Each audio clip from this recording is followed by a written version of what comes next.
Hello अस्सलाम वालेकुम दोस्तों, कैसे हो? ठीक ठाक खैरियत से होंगे। आज के इस वीडियो में हम बात करेंगे कि what the phases of a compiler. ठीक है, कंपाइलर के कौन कौन से फेजेस हैं। तो वो हमारे पास 6 है।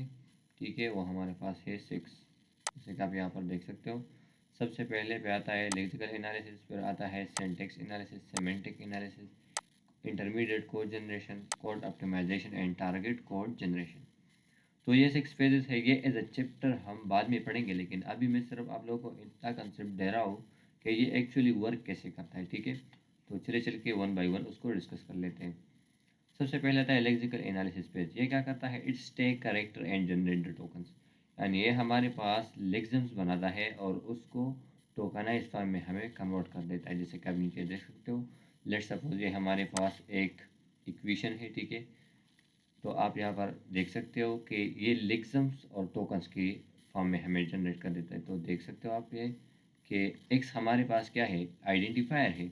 तो यहाँ देख सकते हो कि ये एक्स आइडेंटिफायर हो गया, यानी लेक्सम्स हमारे पास ये एक्स है, और टोकनाइजेशन फॉर्म में क्या है? आइडेंटिफायर है। एक्स हमारे पास आइडेंटिफायर होता है। उसके बाद इज इक्वल्स टू, ये हमारे पास होता है लेक्सम, और उसका टोकन क्या है? ये ऑपरेटर है ना। तो इस तरह ये हमारे पास आइडेंटिफायर है और प्लस हमारे पास ऑपरेटर है, और उसके अलावा हमारे पास बी जो है वो भी आइडेंटिफायर है, और उसके बाद मल्टीप्लिकेशन जो है ये भी ऑपरेटर साइन है, और उसके बाद हमारे पास सी जो है वो भी आइडेंटिफायर है। तो एक्चुअली वर्क कैसे होता है? देखो यहाँ पर ये हमारे पास स्टेटमेंट है। लेट्स सपोज आप उसकी जगह प्रोग्राम भी लिख सकते हो। मैंने सिंपल एक स्टेटमेंट लिया है, तो ये स्टेटमेंट चला जाता है लेक्सिकल एनालिसिस फेज पर। अब लेक्सिकल एनालिसिस फेज जो है उसको टोकनाइजेशन फॉर्म में कन्वर्ट कर देता है। ठीक है, जैसे कि आप यहाँ पर देख सकते हो अभी कन्वर्ट हो गया है। तो अब अगर हम टीओसी के बेस पर उसे देखना चाहते हैं, तो आप देख सकते हो कि ये हमारे पास एनएफए का कंसेप्ट, एनएफए और डीएफए का कंसेप्ट जो है वो आप लोगों ने याद रखनी है। थ्योरी ऑफ कंप्यूटेशन में ये ऑलरेडी प्रेजेंटेड है, तो आप वहीं से जाके देख सकते हैं। ठीक है, तो मैं आप लोगों को सिंपल एक एग्जांपल के थ्रू, लेट सपोज ये वाला जो थे ये स्टेटमेंट, इसके लिए मैं एक प्रोग्राम लिखता हूँ। लेट सपोज में तो ये मैंने एक रिजिक्स लिया है, रेगुलर एक्सप्रेशन। ठीक है, उसके थ्रू मैं इसके लिए ऑटोमेटा बनाना चाहता हूँ। तो कैसे बनाऊंगा देख सकते हो यहाँ पर। लेट सपोज मैंने ए स्टेट ले लिया। ठीक है, ए स्टेट पर मुझे ए जाना है। ठीक है, और या तो बी जाना है बी पर, और सिंपल सी पर क्या जाना है? यहाँ पर बी है अब स्टेट, तो ए भी आ गया, बी भी आ गया, लेकिन सी अभी बाकी है यहाँ पर सी। तो सी को मैं यहाँ पर ऐसे लिख देता हूँ सी, और उसके बाद मैं सी स्टेट लेता हूँ, उसको फाइनल भी कर देता हूँ। तो आप देख सकते हो यहाँ पर कि एक्चुअली वर्क क्या हो गया। ए से ए भी आ सकता है या बी आ सकता है, और उसके बाद सी आ सकता है, तो हमारा स्ट्रिंग कंप्लीट हो गया। इस तरह हम उसके लिए एन और डी भी बना सकते हैं, या एन होगा या डी होगा। ठीक है, तो इस तरह हम उसके लेकिन हम ज़्यादातर टीओसी की सिर्फ कंसेप्ट को समझ लेते हैं। यहाँ पर सारा काम जो होगा वो प्रैक्टिकली होगा। ठीक है, तब हम बात करते हैं नेक्स्ट फेज की, वो है सिंटैक्स एनालिसिस फेज। अब ये फेज क्या करता है? It's take the token and generate the फास्ट ट्री। ये हमें उन टोकन्स का फास्ट ट्री जनरेट कर देता है, जैसे कि आप नीचे देख सकते हो। ये है हमारे पास ये जो सारा था, ये वही टोकन्स है ना। तो ये क्या करता है? ये एनालिसिस फेज के में आता है, और एनालिसिस हमें क्या जनरेट कर देता है? Fast tree. ठीक है, अब पास ट्री क्या होता है? चलो चल के देख लेते हैं एग्जांपल के थ्रू।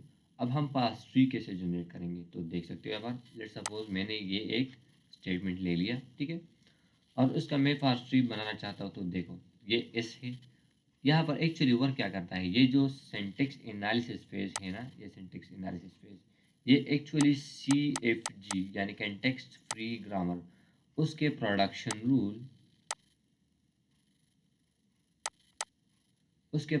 रूल के बेस पर हमें रिजल्ट दे रहा है। जैसे कि आप एक्चुअली ये वर्क जो होता है ना, एक्चुअली ये जो पास ट्री बनती है, ये एक्चुअली पास ट्री जो है ये सिंपल हमें क्या जनरेट कर देता है? कंटेक्स्ट फ्री ग्रामर, जैसे कि आप यहाँ पर देख सकते हो। तो ये इस हमारे पास स्टार्टिंग है। ठीक है, और स्टार्टिंग के बाद हमारे पास क्या होता है? तो ये स्टार्टिंग हो गया। अब स्टार्टिंग के बाद क्या हो गया? उसने इसको जनरेट कर दिया। देख सकते हो ये हमारे पास एक्स है, और ये हमारे पास, इसको मैंने नाम दे दिया कि ये इक्वेशन है, ठीक है। तो उसने x ले लिया, इक्वल्स टू ले लिया और इक्वेशन ले लिया, ठीक है। अब ये भी तो एक बात हो सकती है ना कि ये सारा इक्वेशन जो था ये भी तो फर्दर डिवाइड हो सकता है। तो मैं यहाँ पर उसको फर्दर डिवाइड करना चाहता हूँ। देख सकते हो ये x हमारे पास क्या है, यहाँ आप देख सकते हो ये x हमारे पास आइडेंटिफायर है, तो हमने ID का मतलब आइडेंटिफायर ले लिया। अब इज इक्वल्स टू भी आ गया और उसके बाद ई को हमने एक्सपेंड कर दिया। तो ई में क्या है, ए, फिर प्लस, फिर बी, फिर मल्टीप्लाई और उसके बाद सी और उसके बाद सेमीकोलन, ठीक है। अब ये भी तो एक बात हो सकती है ना कि ये ए जो है, ये ए क्या है, यहाँ पर देखो आइडेंटिफायर है। बी क्या है, ये भी आइडेंटिफायर है। और सी क्या है, ये भी आइडेंटिफायर है। तो हम उनको भी आइडेंटिफायर्स के नाम से जानेंगे, जैसे कि आप यहाँ पर देख सकते हो ये सारे आइडेंटिफायर्स हो गए। तो इस तरह अब इसका आइडेंटिफायर आप देख सकते हो, ये हमने आईडी उसको आइडेंटिफायर के लिए यूज़ किया। अब उसका पार्स ट्री क्या हो गया, यानी ये फेज़, जैसे कि आप यहाँ पर देख सकते हो, नेक्स्ट में आप देख सकते हो कि ये फेज़ हो गया, उसके बाद यहाँ पर आ गया, उसके बाद यहाँ पर आ गया, उसके बाद यहाँ पर आ गया और उसके बाद यहाँ पर आ गया, फिर ए से आ गया और उसके बाद यहाँ पर आ गया और उसके बाद सेमीकोलन आ गया। तो आप देख सकते हो कि नीचे क्या लिखा है, आईडी, यहाँ पर आईडी, फिर आईडी, फिर आईडी, ठीक है, और फिर आईडी।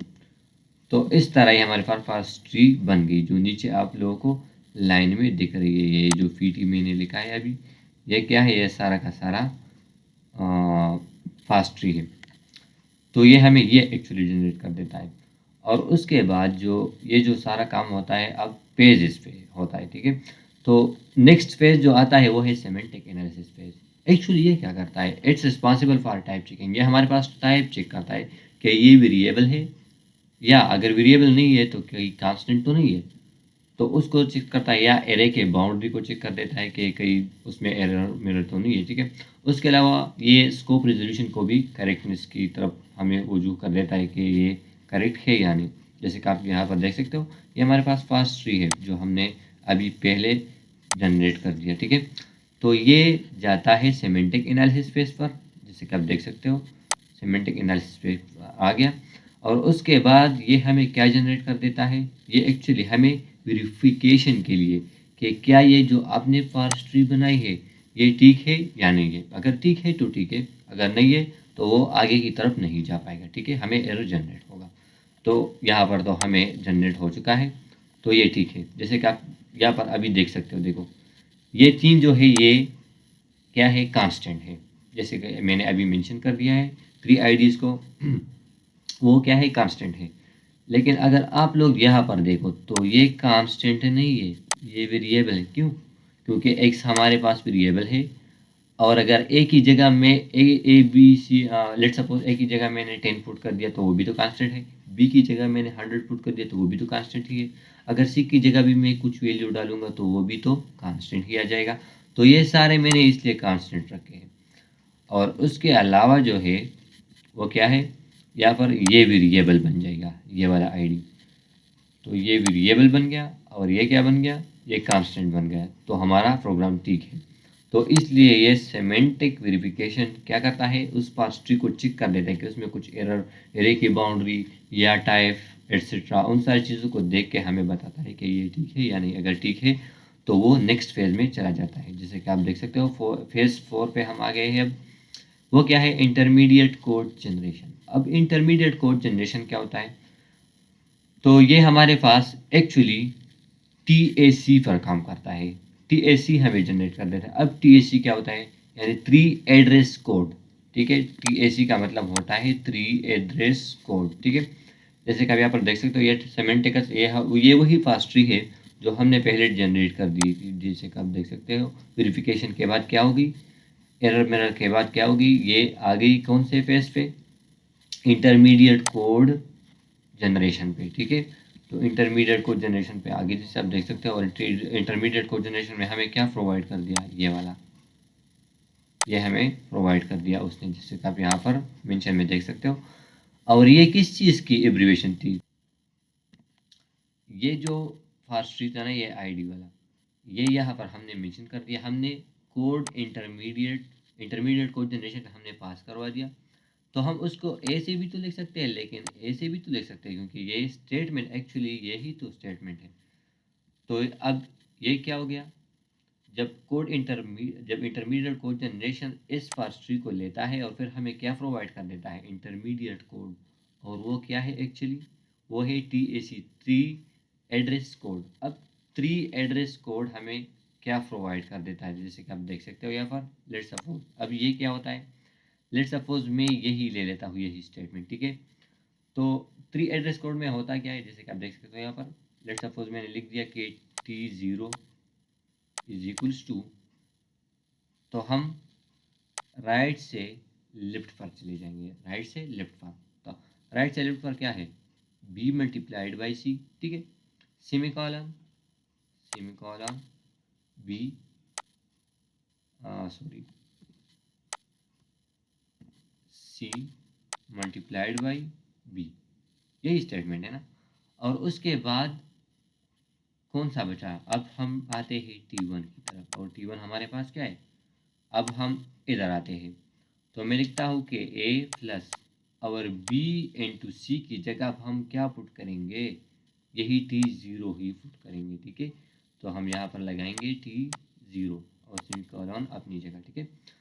अब क्या हो गया, यहाँ पर थोड़ा देखो, ये पूरा का पूरा इक्वेशन बन गया ना, ए ये है, ए वाला, और T0 में क्या है, उसमें है B इंटू सी, तो ये तो जनरेट हो गया। अब मैं लिख सकता हूँ कि ये जो x था, ये x, ठीक है, ये वाला x, ये x इक्वल्स टू, ये T1 है ना, तो ये T1 के बराबर है, तो बिल्कुल बराबर है, ठीक है। तो इस तरह हमने उसका क्या कर दिया, tree code, tree address code generate कर दिया, ठीक है। अब हम आते हैं नेक्स्ट पेज पे, जो है कोड ऑप्टिमाइजेशन। अब कोड ऑप्टिमाइजेशन क्या करता है, उन ट्री एड्रेस कोड को ले लेता है और हमें ऑप्टिमाइज्ड कोड दे रहा है। ऑप्टिमाइजेशन का मतलब सिंपल यही कि उसमें किसी चीज़ का हम चेंजेस करवा देते हैं ताकि हमारा जो टाइम और कम्प्लेक्सिटी है वो कंज्यूम हो, ठीक है। तो आप देख सकते हो यहाँ पर, ये वही जो हमने बनाई थी, क्या, ट्री एड्रेस कोड, तो वही जनरेट हो गई। और किस चीज़ से पास हो गई, कोड ऑप्टिमाइजेशन, जो हमारे पास फेस है 5। और हमें क्या प्रोवाइड कर देते हैं, ऑप्टिमाइज कोड। अब ऑप्टिमाइज कोड क्या है, देखो यहाँ पर, यहाँ पर यह तो ठीक है, ये और ये कहानी जो है वो सेम है, ठीक है। लेकिन इधर की कहानी जो है वो समझ नहीं आएगी। तो देखो, लेट सपोज अगर x T1 के बराबर है तो मुझे तो दोबारा लेना नहीं है, क्यों, क्योंकि अगर मैं दोबारा लूँगा तो वही सेम रिजल्ट आएगा। अगर मैं ये ना भी लूँ तो हमें रिजल्ट तो वही दे रही है, तो क्यों मैं उसका, लेट सपोज मैं आप लोगों को दूसरा एग्जांपल दे रहा हूँ, जैसे कि let suppose x equals two, और यहाँ पर है B इंटू सी, ठीक है। अब B इंटू सी है तो मैं यहाँ पर लिख सकता हूँ, लेट सपोज मैं लिखूँ कि T इक्वल्स टू B। अब मैं इसको ऑप्टिमाइज करना चाहता हूँ, तो मैं ऐसे भी तो लिख सकता हूँ, या लेट सपोज आप ऐसे भी लिख सकते हो कि 2, ठीक है। तो मैं इस मल्टीप्लाई की जगह अगर प्लस लगाना चाहता हूँ तो 2 प्लस सी। अब देखो यहाँ पर लेट सपोज, अब इसकी बात सुनो, देखो लेट सपोज मैं लिखता हूँ कि 2 मल्टीप्लाइड बाई 100, तो क्या रिजल्ट आ जाएगा, आ जाएगा 200, ठीक है। ये रिजल्ट आ गया, ठीक है।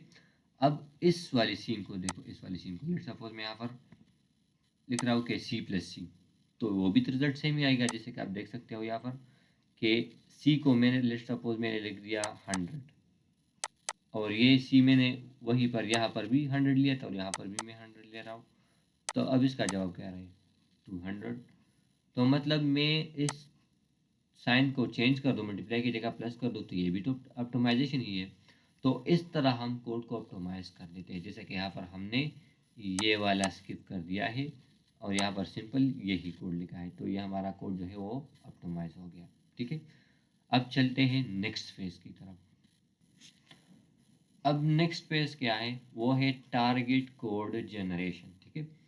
अब ये हमारे पास लास्ट फेज है। अब इसमें एक्चुअली क्या होता है, ये हमें प्रोवाइड कर देता है असेंबली कोड। अब असेंबली कोड क्या है, जैसे कि हमने पिछले लेक्चर में बताया था कि असेंबली कोड एक्चुअली असेंबलर को बता देता है कि ये कोड मशीन के बहुत करीब है और फिर उसको असेंबलर यानी मशीन कोड उसको जनरेट कर लेता है और फिर कंप्यूटर उसको अंडरस्टैंडेबल होता है। तो इस तरह हमें प्रोवाइड कर देता है ये पेज जो है वो है असेंबली कोड, जैसे कि आप नीचे देख सकते हो ये वही कोड है ऑप्टिमाइज कोड, ठीक है। ये जाता है टारगेट कोड जनरेशन के थ्रू और हमें क्या प्रोवाइड कर देता है, जैसे कि आप इस पेज में देख सकते हो असेंबली कोड। अब असेंबली कोड क्या होता है, जैसे कि आप देख सकते हो हमने ऐड कर दिया बी एल में ए एल, और बी एल में क्या है, बी एल में लेट सपोज मैं लिखता हूँ कि इसमें है ए प्लस एन टू बी, तो ए प्लस बी प्लस हो गया। उसके बाद मैंने मल्टीप्लिकेशन कर दिया और उसको मैंने लिख दिया लेट सपोज बी एल, तो बी एल में ये स्टोर हो गया। अब यही बी एल जो है वो मल्टीप्लाई होगा किस चीज़ के साथ, सी एल के साथ, और सी एल हमारे पास क्या है वो है सी एल जो है वो है लेट सपोज मैंने लिख दिया कि बी एल एन टू सी, तो बी एल में क्या है ए प्लस बी और सी उसके साथ मल्टीप्लाई हो गया सी, तो वही इक्वेशन बन गई ना जो यहाँ पर है, ठीक है। तो इस तरह इसने उसको कर दिया और हम उसके बाद ये मूव ए एच टू ये प्रिंट के लिए और फिर ये मेन के एंडिंग के प्रिंट के लिए, ठीक है। तो इस तरह हम उसके लिए असेंबली लैंग्वेज बनाते हैं। और तो ये कोड जब आती है असेंबली कोड, तो अब वो क्या करता है एक्चुअली, वो हमें मशीन तक पहुंचा देता है और फिर वो उसको मशीन कोड में जनरेट कर देता है। जैसे कि आप लोगों को मैं अब एक और भी कंसेप्ट दे रहा हूँ, शायद आप लोग उससे बहुत आसानी से समझ पाए। जैसे कि लेट सपोज मेरे पास ये एग्जांपल दे रखी है, ये एक स्टेटमेंट है, ठीक है। और इसको मैं कंपाइलर, हमने अभी क्या पढ़ा, फेजेस ऑफ कंपाइलर ना, तो जब मैं कंपाइलर को ये भेज देता हूँ तो कंपाइलर क्या करता है, उन सारे फेजेस को चेक कर देता है वन बाय वन। ये टोकनाइज के लिए लेट सपोज उसने टोकनाइज को कर दिया। उसके बाद सिंटेक्स एनालिसिस, ठीक है, सिंटेक्स एनालिसिस ये जो फार्स ट्री की जो बात थी वही। और उसके बाद हमें सेमेंटिक एनालिसिस, उसमें कुछ एरर वगैरह तो नहीं है। उसके बाद कोड इंटरमीडिएट जो हमें ट्री एड्रेस कोड देता है, ट्री एड्रेस कोड, ठीक है। और उसके बाद ये कोड ऑप्टिमाइजेशन जो हमें मिनिमाइज कर देता है, मिनिमाइज। और उसके बाद कोड टारगेट जो हमें असेंबली लैंग्वेज प्रोवाइड कर देता है, असेंबली लैंग्वेज, ठीक है। लेकिन अब यहाँ पर एक और बात भी जहन में रख दो कि ये चारों जो है, ये चारों ये क्या है, फ्रंट एंड, उसको हम फ्रंट एंड भी कह सकते हैं। और ये जो नीचे दो पेजेस हैं ना उसको हम कहते हैं बैक एंड, बैक एंड, ठीक है। तो एक्चुअली ये वर्क होता है कि यहाँ तक जो ये जो 4 फेजेस है ना, ये एक्चुअली हमें प्रोवाइड नहीं करता। क्यों? क्योंकि उस पे कोई डिपेंड ही नहीं रहता। क्योंकि अगर मैं विंडो में कर दूँ तो भी यहाँ पर मैं ऐसा ही प्रोग्राम लिखूँगा। अगर यूनिक्स में मैं कर दूँ तो वही सेम रिज़ल्ट आ जाएगा। अगर लेट्स सपोज़ मैं किसी और ऑपरेटिंग सिस्टम पे करना चाहता हूँ तो वही सेम होगा।